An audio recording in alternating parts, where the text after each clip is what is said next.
আপনারা কি জানেন যে আমরা ইবাদত করি মসজিদে, খ্রিস্টানরা ইবাদত করে কোথায়?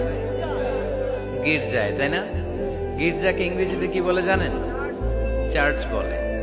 তো ইউরোপে এবং আমেরিকাতে যে গির্জাগুলো আছে, এই গির্জাগুলো তারা বিক্রি করতে শুরু করে দিয়েছে। এর কারণ খ্রিস্টানরা তাদের গির্জাগুলোতে ইবাদত করতে যায় না। আমরা তো নামাজ 3 ওয়াক্ত পড়ি, 2 ওয়াক্ত বা 5 ওয়াক্ত, 7 দিনে তো একবার হাজিরা দিতে যাই, ঠিক কিনা? তো ওদের এমন দশা আছে, ওদের গির্জাগুলোতে 1 মাসও যায় না, 6 মাসও একবার যায় না। তো এই গির্জা রাইখা লাভ আছে? লাভ নাই। এই গির্জা ওরা বিক্রি করতে শুরু করেছে। আর ওখানকার মুসলিম কমিউনিটির নেতারা এই সুযোগে এই গির্জাগুলো কম দামে কিনে এটারে মসজিদ বানাইতে শুরু করছে। ইউরোপ আমেরিকাতে আলহামদুলিল্লাহ, আপনারা শুনে খুশি হবেন, ওরা ইসলামিক সেন্টার বলে এগুলোকে। কি বলে? Islamic centre.